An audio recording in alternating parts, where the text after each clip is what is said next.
You know, what's up, everybody? It's all love. WNBA State of Mind. Happy Sunday from a WNBA State of Mind where we mainly discuss basketball, but we love other sports.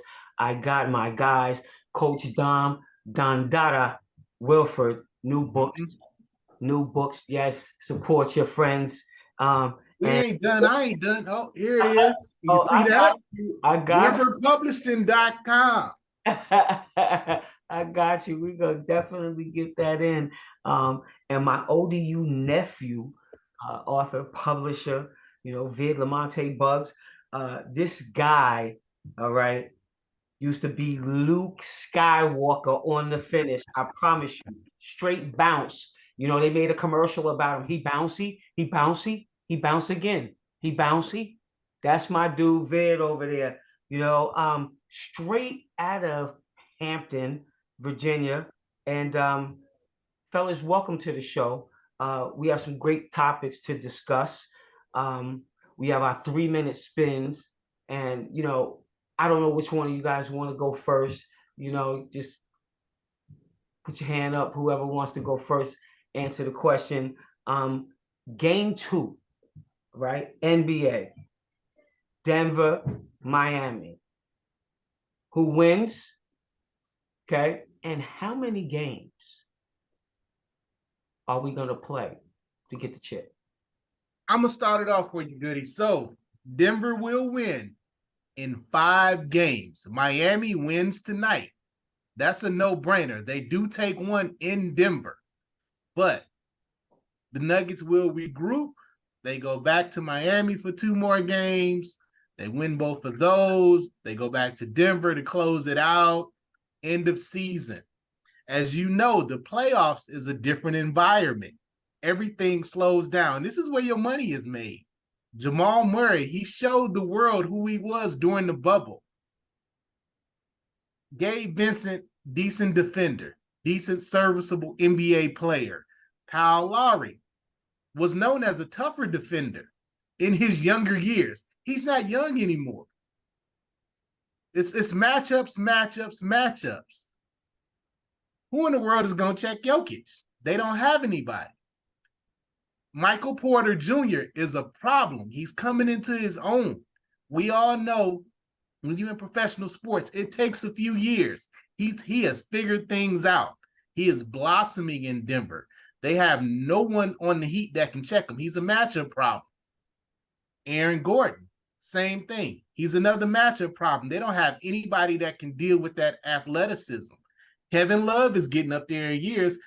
Caleb Martin is playing out of position because they're playing small. UD can only come in and give you a good, decent 10, 15 minutes. It's a done deal. Well, I like to agree with you on some of those facts, but I don't think Miami's taking it tonight. Denver's rested for one. The altitude plays a part. You know what I mean? And, just home court advantage. So I see the series going 5 games. Miami winning at home, one of them. You know what I mean? But Denver's just too deep, too long. Yeah. Too experienced. I never like to count out Jimmy Butler, but he can't do it by himself. So I got Denver in 5. Those are some strong predictions. I mean, One moment. I didn't get that. Could you try again? Is Siri in the conversation? Siri's in the combo? Isn't that funny? That's bugged out. But What's that? Straight up, I have to agree with you guys. Jimmy Butler can't do it by himself. They got Tyler Hero sitting on the bench. At least he would be able to shoot them out a little bit, keep them competitive. So I have to agree with you that, they don't have a whole lot of depth. So I also have to say Denver in 5. So moving on to the next. All right, we have to get into the WNBA. It just started. It's really exciting. I'm going to definitely have my take in the end. But Dom, who's your top 4 teams in the WNBA right now? Top 4 right now. Of course, the Las Vegas Aces, right? Shalise Gray, Candace Parker, Kelsey Plum, Carrie Stokes, Asia Wilson, Jackie Young, veterans, experience. Here's one thing for you, though, Goody. I got to break it up for you. I got to break it up. Becky Hammon, is she leaving for the Raptors job?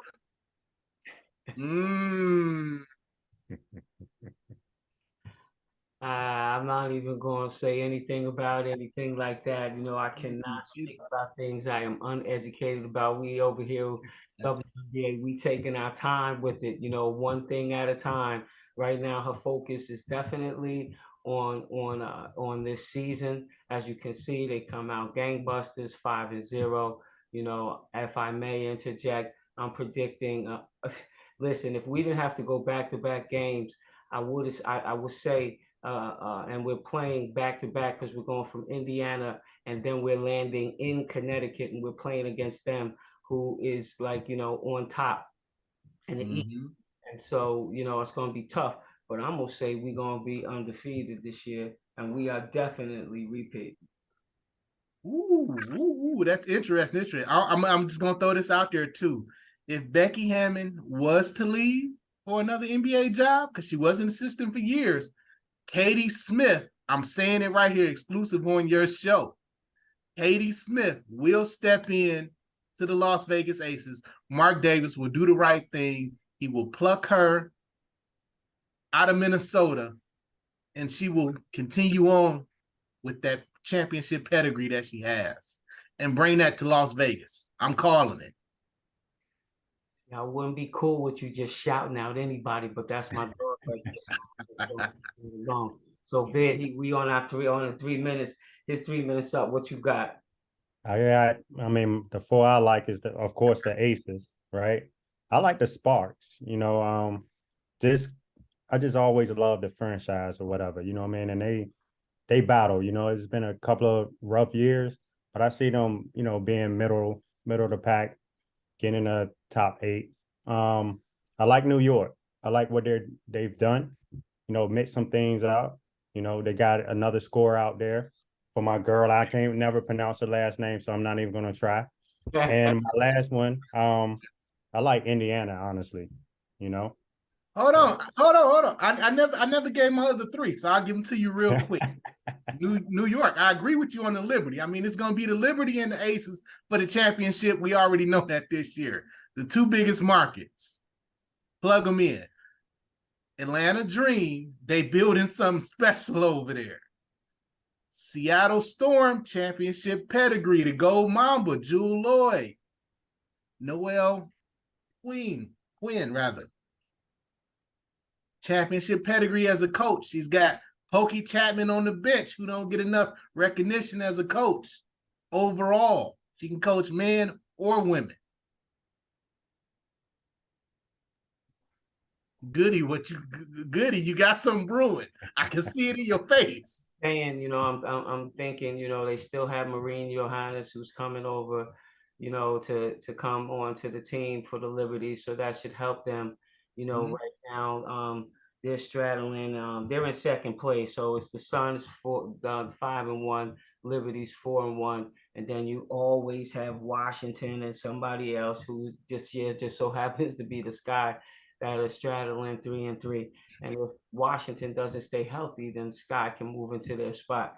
And so the Dream, they're just so far behind in the pack right now that I don't know. They could end up cat scratching in the end. Out on the West, of course, it's the Aces. The Wings are playing some good basketball. They finally get get some help out there. Made some changes to the coaching staff. The Sparks, they actually, you said they were going to be in the middle of the pack, and they are right now 3-2. And that leads right to the next situation I want to talk about, the Phoenix Mercury. Brittany Griner, she's returned, but her return has had no impact at all in Phoenix. Skylar Diggs is out indefinitely on a personal, so that's not really good for the chemistry of the team. But I could tell you this, regardless as to what's happening, Taurasi, Cunningham, Jefferson, Onyenwere, and Griner gotta step it up. Grinder's got to get in shape. Talk to me, boys. Absolutely, Goody. I totally agree with you on that. I mean, they got a lot of changes happening over there. They've had a lot of changes for the last 2 years.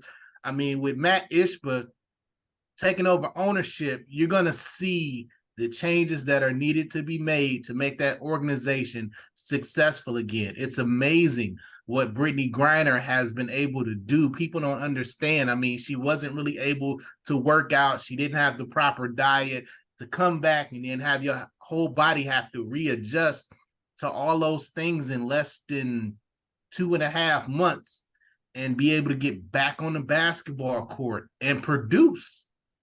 I agree with you. It's not making an impact because they have so many other things that are not happening. We on the inside, I know exactly what's happening, but I'm not gonna say it. I'm not gonna say it here. But let's just say Matt Ishbia coming in, he's gonna ride that ship. They're gonna be successful again and relevant. They're gonna have their down year this year, but they will be relevant in the future. Yeah, I'd like to have a success story for Phoenix, and Brittany, but for the last 2 years, they've been dealing with a lot of issues, infighting. It's no secret that Skylar hasn't been happy. I think till you get that situation straight, they're not going to be able to move forward. So that's just my take on that. Without saying too much, going in too much detail. Yeah, absolutely.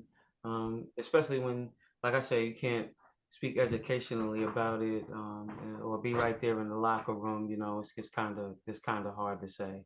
Yeah. So best of luck to them. I really hope that they get some things going over there because usually in situations like that, they clear out the whole coaching staff, and then usually it's not the coaching staff, but it's the players, but it's on the coaching staff to be able to get these players to play together and gel and come together. So not only are you coaching, but you're also trying to psychoanalyze your players. You're a therapist, and it's just too much upon a coach sometimes, in that type of situation. And in the best interest of the team, it's always better to just kind of disband. But at the same time, you have to have a direction and know what direction that you're going to be moving in. Tarasi's going to be leaving. We don't really know what's going to be the status of Brittany Griner. Coming up in the next couple of months, and hopefully she'll get in shape and she plays herself back into it. Plays herself back into franchise shape. She's having her moments of greatness, but then there's those moments where it's just like this dead period and there's absolutely nothing going on. And that's just all about gelling with people and getting to know some people who she had didn't get the opportunity to play with last year. And so best of luck to them. But on another note, I really, really do like how Collier is playing in Minnesota post pregnancy. She's over there dropping 30 bombs, hitting threes out there, off the chain. She blacking out over there on Cats.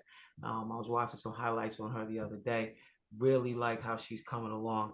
And my other thing is I have one of my favorite up and coming players is Shakira Austin.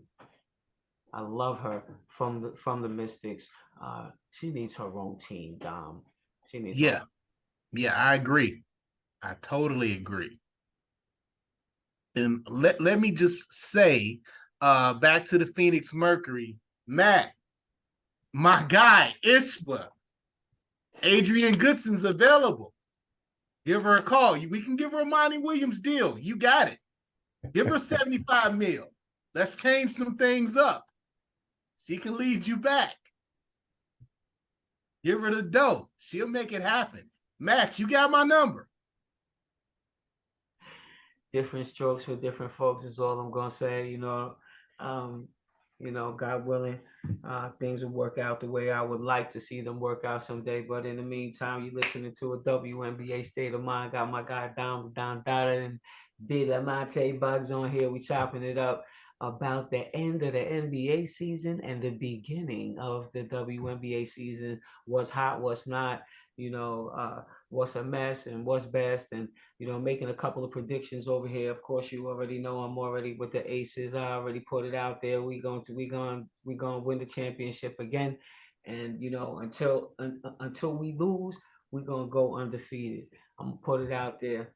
Why not? Why not? Your girl is back. So what's up? Some valuable players got cut. All right. Destiny over there in Indiana, right? Mhm. Then you get the kid who just won a championship, LSU, Alexis Morris, also gets cut. All right. Brianna Beal. A lot of South Carolina kids getting cut from teams, because there aren't enough roster spots. And maybe there aren't enough roster spots, or maybe they got outplayed. We don't really know. I wasn't in training camp, haven't really had conversations with people, but I could tell you one thing, and I'm going to say it after I get y'all's opinion on how you feel about this. I'm Goody. I'm just gonna say this, and we've had this conversation many a times, and I'll say it on the air as well. The WNBA, which owns the WNBA, they had a chance multiple times to put in a developmental league. They've had that opportunity. Now the fans are screaming for it. You got players screaming for it. Everybody's screaming for it. We know that within professional sports, in order to really make your league stand out, you have to have some kind of development system. You can't keep going the same way. I'm open for consulting on that. We can ride that. But 144, we all know the number. Only 144 players. And only, what is it, Goody? 2-3 Americans per team overseas. That's all you're allowed, max. So we gotta push the envelope here. Development.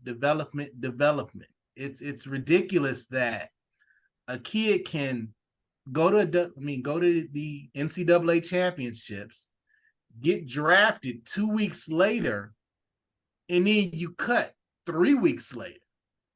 Where do you go? What do you do?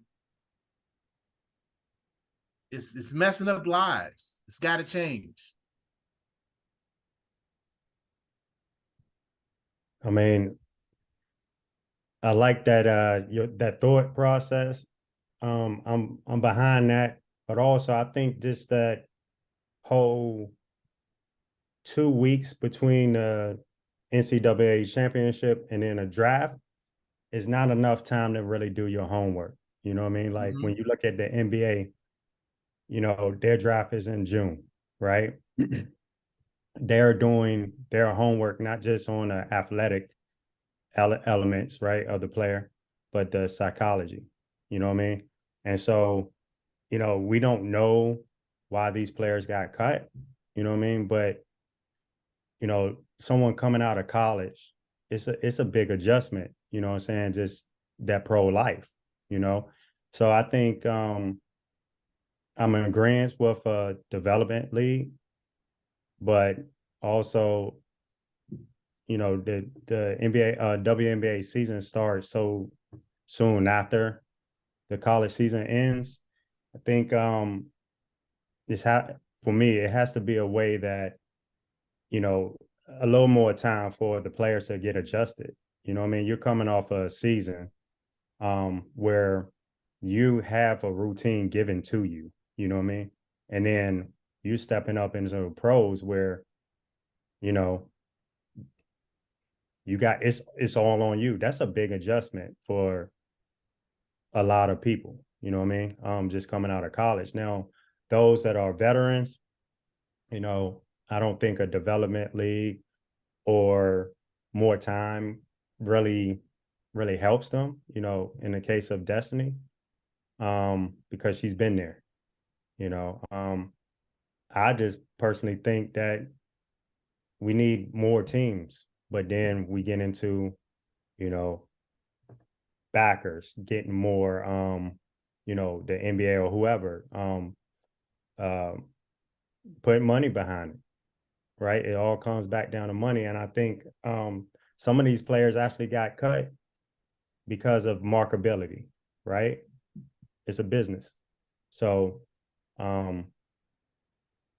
those that's more marketable is going to win most of the time. So that's just my intake on that without really knowing why they got cut. So. Yeah, you hit the nail on the head right there. Yeah. With the marketability, that stands first and first alone. Some players will, be removed for that, as well. But the thing that I agree with you on, Dom, is about, there definitely needs to be another league. And it's like undisputed right now, that there needs to be another league.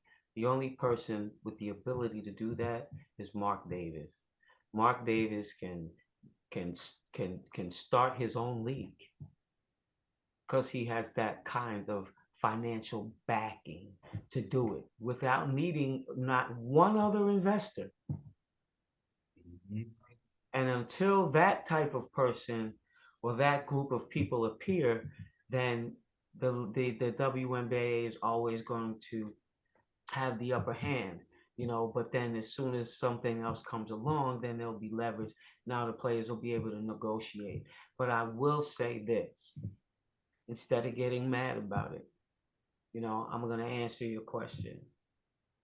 Go be like the Maya Walker who played for the Sacramento Monarchs, who came out of the University of Virginia, and she was Miss High and Mighty at the time. Okay, championship game.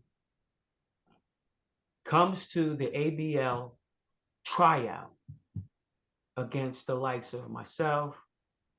You got Teresa Edwards there. You got Edna Campbell there. You have Cherie Sam there. You have, the names go on and on, lists of players that were coming back home from overseas to go and try and out in this league. Most of USA basketball team at that particular time. Okay, Yolanda Griffith. I mean, she got cut and was devastated. But instead of getting upset, she went overseas, played for 2 or 3 years, got it in, got better, came back into the league, not into the ABL, but into the WNBA, and gets a championship with the Sacramento Monarchs. It can be done. Sometimes your game needs to be home. We've downplayed going to play overseas so much because of what happened to Brittany Griner. That wasn't something that's designed to happen to every single person. You just so happened to be in enemy territory and made it real easy for them to do something like that. Not to downplay it at all, but that's just the way it was. So nobody's going to play in Russia, but there are some players that's still going over there. I don't know. But I can tell you this, it's not stopping people from going to Turkey. It's not stopping people from going to Brazil. It's not stopping people from going to Italy. It's not stopping people from going to Spain. It's not stopping them from going to Hungary. Learn another language, add something else to your repertoire. There's a lot of positive things that could come out of it, but the internet is so strong and the internet is so huge to shine cast such a light of darkness on the fact that our bread and butter and our food on the table has always been overseas. So we got to stop downplaying that.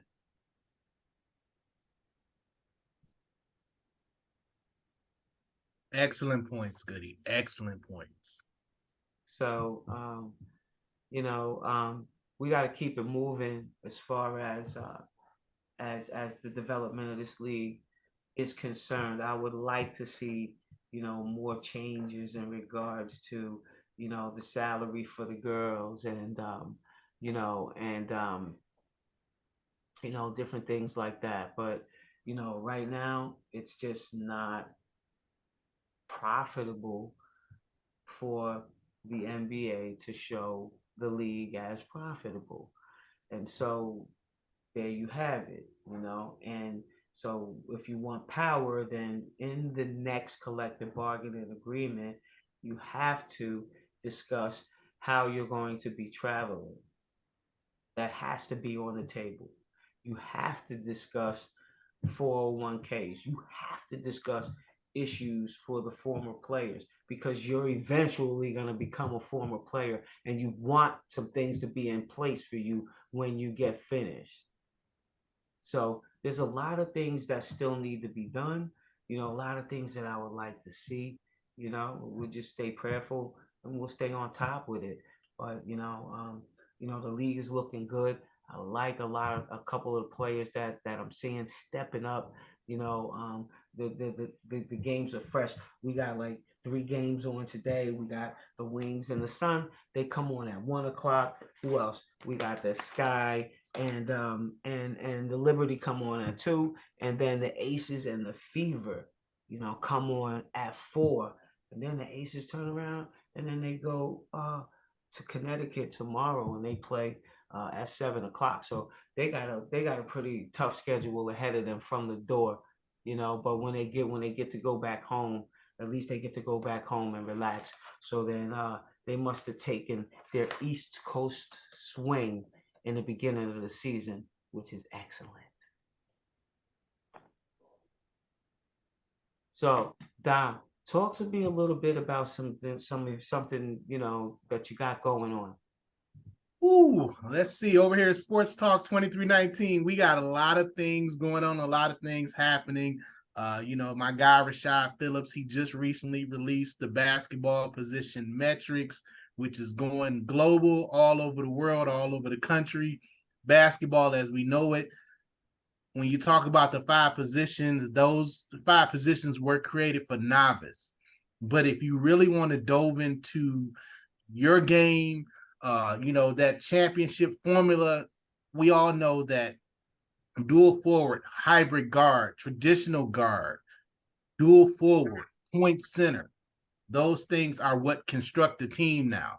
You talk about a kid like Bam Adebayo out of, Miami. He's not a center, but he's so-called playing the center position. He's not a center. He's a hybrid post that can do a little bit of everything. He can get the rebound, dribble the ball up the floor. He can start your offense. That's not a traditional back to the basket center. That's your hybrid post when you really think about it. So basketball has changed. We have to evolve. The cell phone, right? This little thing here that we all use, it has evolved. It was, it's a mini computer in your hands. It has evolved. The sport of basketball has evolved as well. The basketball position metrics, it'll give you the story on that. Wonderful book. Wonderful book. I read it in one sitting. Not because I know who wrote it, but I read it in one sitting. It was that interesting. But also, coming down the pipe here, we've got some webinars that are going to be released. Goody, you are getting a super exclusive right now. You pulling everything out of me today. You're getting super exclusive. We got some webinars that are going to be released here in the future. One of the ones, I'll just go ahead and say it, my guy, Max Van Auken, who's a great radio host. He's down in Atlanta on 92.9 The Game. As a big radio host down there now. He started in the podcast game. And, now everyone wants to do a podcast, right? But you got to be able to do it the right way. You got to be able to monetize it, all kind of different things. We're going to walk you through that process. It's a system for everything. We're going to give you the systems. I'm going to expose a lot. So all those things are coming down the pipe. That sounds good. We're going to have to stay after that. What you got coming up, Vid? I'll make it brief. I'd just like to talk about the program I'm helping. It's called Go Basketball. It's a girls organization. It's a girls academy, and they're doing great things. out here in Land Lakes. I'm in Tampa, but they're in Land Lakes, Florida. If you have a chance, go on their website. It's gobasketball.com. We're about to do a college tour going up to Florida State and South Carolina with the girls at the end of the month. Just giving them the exposure of what they can do outside of Tampa, Florida. You know what I mean? So, I like to have you all, be involved, maybe chat with them via Zoom or whatever. But yeah, definitely Awesome. check them out. Awesome. I really do. That sounds awesome. I love it to hear that you're giving back to the kids. And like I said, you're listening to a WNBA State of Mind. I got my guy Dominique Wilford on here. Also, Lamonte Bugs taking it out of here. I also have a basketball camp, Hoop Madness in the House basketball clinic from June 20th to the 23rd. Okay, address is 5246 Jones Lane in Chesapeake. Registration starts at 8 a.m. Okay, I got elementary and middle school going from 9:15 to 11:15, and then I got high school going from 11:30 to 1:30. Okay, and this is going to be a 4-day clinic. Come check it out. You can hit me up. Hoop Madness. Okay, you can hit me at hoopheadnation@gmail.com. You guys, I know I love you. Sammy Sosa. Peace out, one love. Till we catch up with each other next week. Bringing the WNBA State of Mind. Keep your thinking caps on, and we're gonna see how y'all's predictions are gonna play out with Denver and Miami. Because I'm feeling like somebody getting ready to get Jimmy bucketed today.